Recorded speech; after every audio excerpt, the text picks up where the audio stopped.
This is Campus News, reporting the top stories from colleges and universities. Next on Campus News. A new program is hoping to make a big difference in the lives and wallets of area high school students. MSUM is giving back to its alumni. We'll show you how a new building is welcoming Dragons home. Local college students are teaming up to save lives. Plus, from food to dancing to traditional costumes, how international students are embracing their culture. Good morning, everyone, and welcome to Campus News. I'm Sayla Jakeaway. And I'm Chris Hovden. Paying for school can be tough for anyone who attends college, but one local university has a new plan to make it easier for students in Moorhead. Reporter Drew Berg talked with administrators at MSUM and learned more about their plans to help out local graduates. When deciding on where to attend college, many factors can pop up, but cost is typically at the top of students' lists. That's why Minnesota State University Moorhead has created a new way for local students to get a more affordable college experience. The Moorhead Scholars Program is a great collaborative process where we've connected with Moorhead High School to really elevate the experience for our local students. The Moorhead Scholars Program will give eligible Moorhead High School graduates free tuition for up to 4 years. Starting this fall, students who graduate with a 3.0 GPA will qualify for the program. A top-level goal, again, is to make education as accessible as possible for these scholars in our community, these high-achieving students in Moorhead, giving them the opportunity to grow in their career of interest, grow in their education, and continue to contribute to the Moorhead community. MSUM created the program as part of a larger effort to place the university as a first choice for local high school graduates, which it has struggled with in the past. We've historically had around 40 students choose to enroll, and we'd like to see double those numbers. We'd love to have somewhere between 80 to 100 spuds choosing to be Dragons after they graduate. The program is a first of its kind in the Fargo-Moorhead area, and it's already caught the attention of Moorhead families. We've received a lot of really positive communication from our families within our community that are really excited about this opportunity. Currently, only Moorhead graduates are eligible for the program, but the university is hopeful that other local schools could be included in the future. Drew Berg, Campus News. Since announcing the Scholars Program, MSUM has reported an increase of on-campus visits from Moorhead students. NDSU president is asking state lawmakers to support a $35 million investment. It's called New Horizon NDSU 2035. President David Cook says the money would be used to create industry partnerships, getting students jobs, and making higher education more affordable. The funds would also go towards creating new degree programs, robotics and automation, agricultural technology, and material science and engineering. It also calls to expand the university's nursing and health programs to help with workforce shortages. President Cook says these investments will help the state's economy by creating a steady supply of students in key industries. A federal judge has blocked the Trump administration's attempt to cut NIH funding for research programs at universities and medical systems. Lawyers for dozens of research centers told the judge the change would have a severe impact on critical public health research. The judge agreed with the 22 states that filed the suit, including Minnesota, and blocked cost-cutting temporarily. The ban would have impacted schools like the University of Minnesota, which uses the money to look into everyday problems like the flu, COVID-19, and other common sicknesses. A hearing on the potential cuts is scheduled for February 22nd. MSUM alumni and the university's foundation are celebrating the launch of a new facility with the goal of making it homecoming every day. I spoke with university officials who say the new Alumni Center is a great way to celebrate all Dragons. The Christensen Alumni Center opened in October 2024 after a decade of planning and $8.3 million in funding. But the building is more than just bricks and mortar. It's a facility that offers community and support. Similar to what we have at Comstock Memorial Union for the students, it's important that alums have a home as well on our campus, a permanent home. And so that's the number one feature, so we can have homecoming every day. Hago says the center was funded without using money from the state the university, or student tuition. It's all 100% privately funded, so we had many donors who made up that giving, and then the foundation itself has dollars available to help support that. The Alumni Center hosts campus tours, annual luncheons, and community events. Particularly the Barry Auditorium, we intend to use that for number one, if alums want to have family reunions or weddings or gatherings, it is available for rent for them at a discounted rate. Bridget Walters is with the MSUM Foundation. She says the building aesthetics are stunning, but it's the vibrant community she looks forward to seeing every day. I can't really speak enough about the people I work with, like everybody coming together for a common good and just wanting to see people succeed and people rise, and it's one of the best environments you can come to work to. Walters says the center doesn't just give back to MSU alumni and students, but the entire community. We have a fundraiser coming up for Churches United in a couple of weeks where they're going to use the Barry Auditorium and just bring in about 200 to 250 people for a fundraiser. The center will also be hosting a Black History Month event featuring Dr. Carla Hayden, the first Black woman to lead the Library of Congress. Sayla Jakeaway, Campus News. You can learn more about the construction of the 16,000 square foot facility by watching the time lapse on the MSUM alumni website. As technology advances, education is trying to adjust, especially with the development of artificial intelligence. Professors and students are defining new boundaries for its use. Some faculty are concerned with the possible impact on students' critical thinking skills, since some are using AI instead of their own brain power. Regardless of concerns, colleges are also embracing artificial intelligence, with staff trying to figure out the best way to enhance students' educational experiences. Almost 70% of employers would be expecting people to be able to use ChatGPT, especially if you're in jobs like marketing or advertising.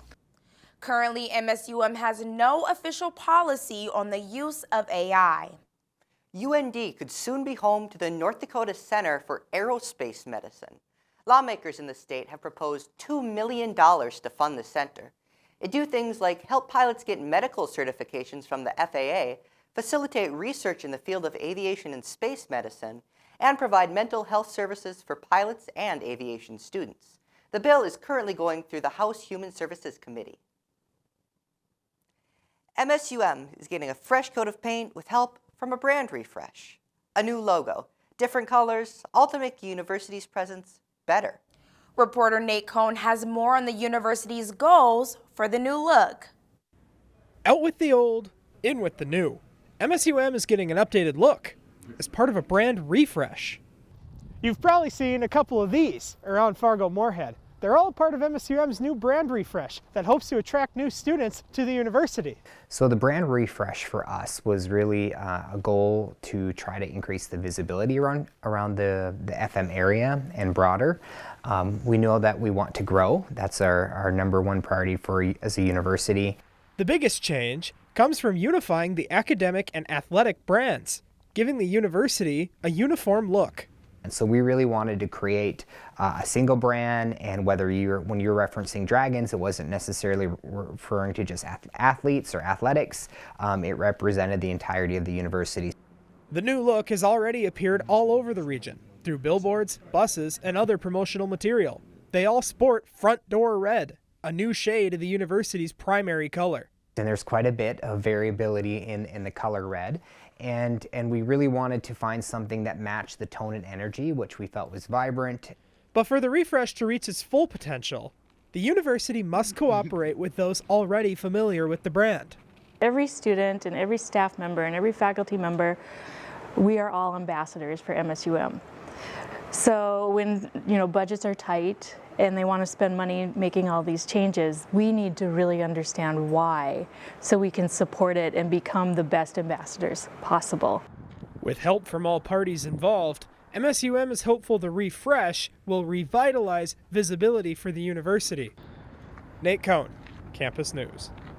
Dr. Traynor says the refresh has one more round of changes before they're done. MSUM will continue pushing out the new logo to more places in the coming years. A bill progressing through the North Dakota legislature is aiming to create new requirements for tenured professors. If enacted, House Bill 1437 would require colleges and universities to adopt a specific policy for tenured faculty. The policies would have to include criteria for each stage of tenure, more frequent post-tenure reviews, and define what would happen if those evaluations were unsuccessful.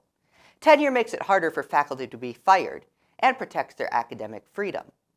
In the North Dakota university system, it's usually awarded after 6 years in service for full-time faculty positions. The MSUM Animation Club is kicking off its spring semester with Storyboard Night. Artists picked up their pencils at the library auditorium for an evening full of laughter and storytelling.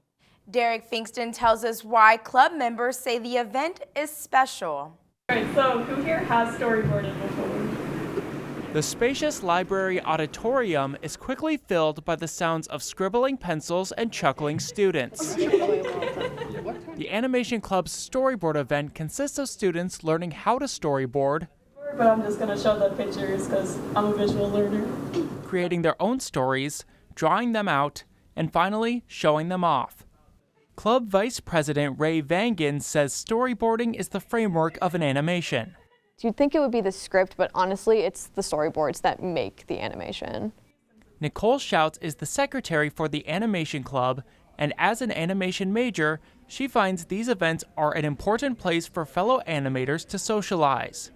In a lot of our animation classes, it's either like really late at night, so most people aren't interested in talking to people because everyone's tired and exhausted.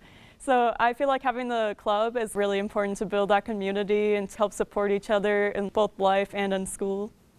I think it's a good place to just relax. The community is great, the environment is very peaceful sometimes, but most of the time I would say it's a very welcoming community.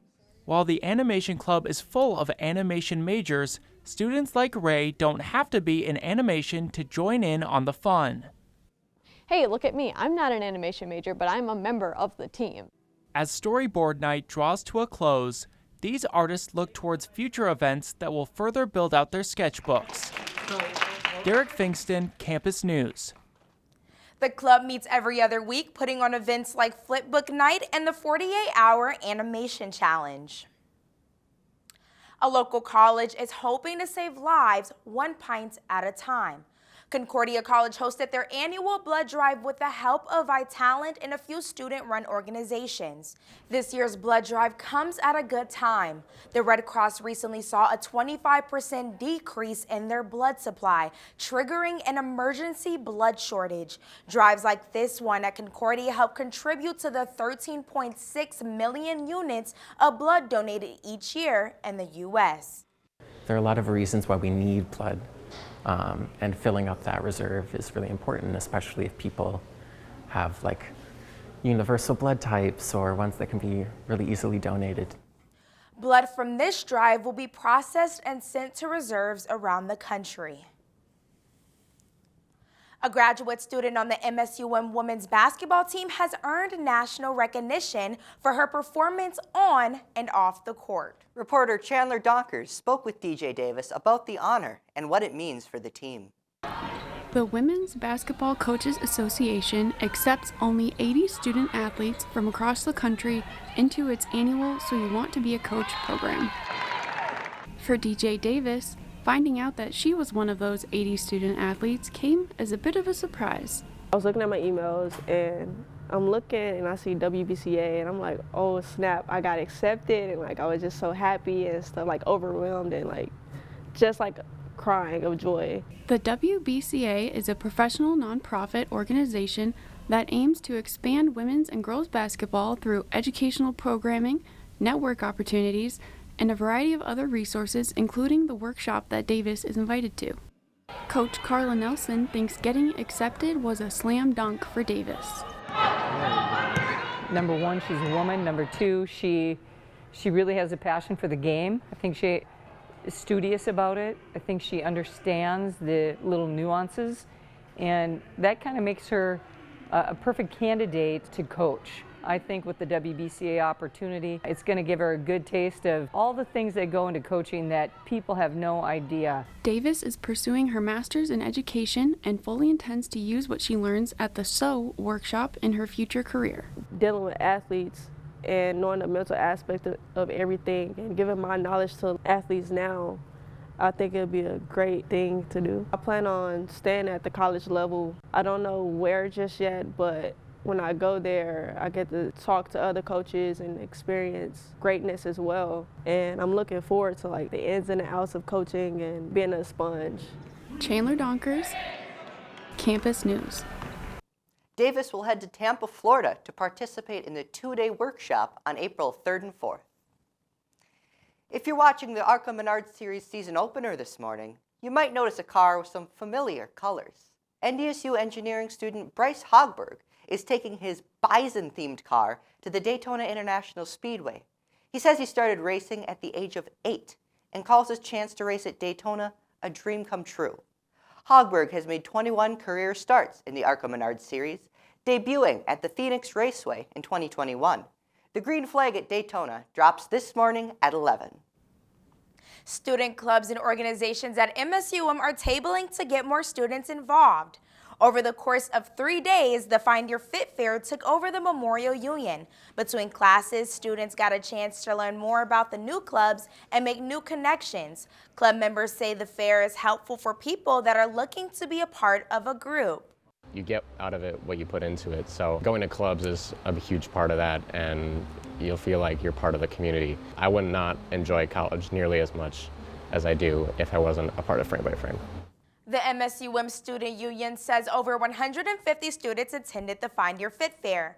That's a big jump from the 53 students that went to last year's student organization mingle.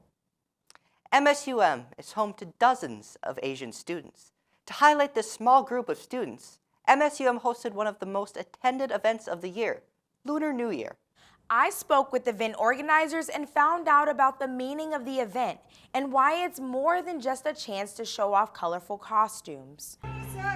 Music, traditional costumes, and dance filled the university as students, faculty, and community members came together to celebrate Lunar New Year, a holiday commonly celebrated in China, South Korea, Vietnam, and other Asian countries. So Lunar New Year is following the lunar calendar. We follow the Gregorian calendar, how we celebrate January 1st as the beginning of our year.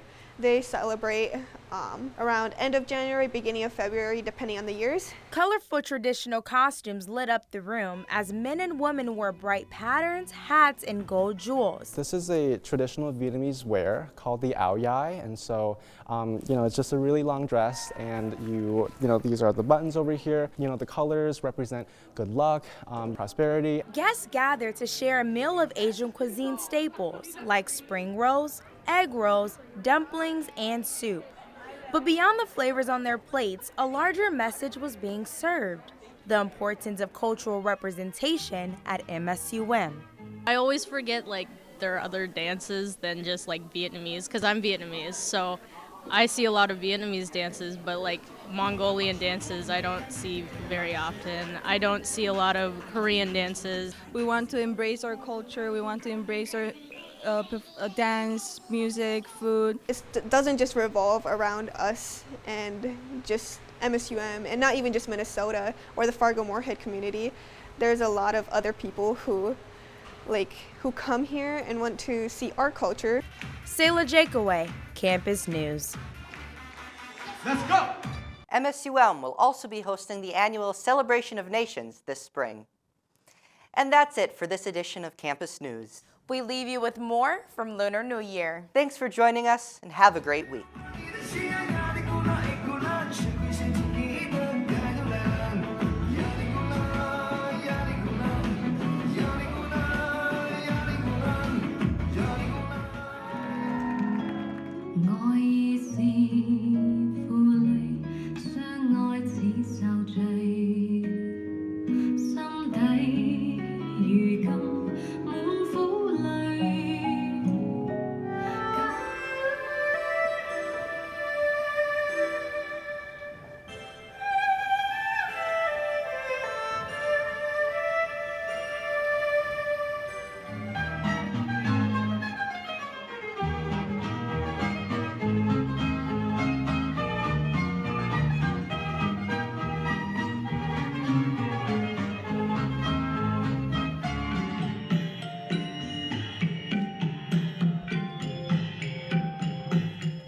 Campus News is produced by the Television News Workshop in the School of Communication and Journalism at Minnesota State University Moorhead, in cooperation with Prairie Public Television.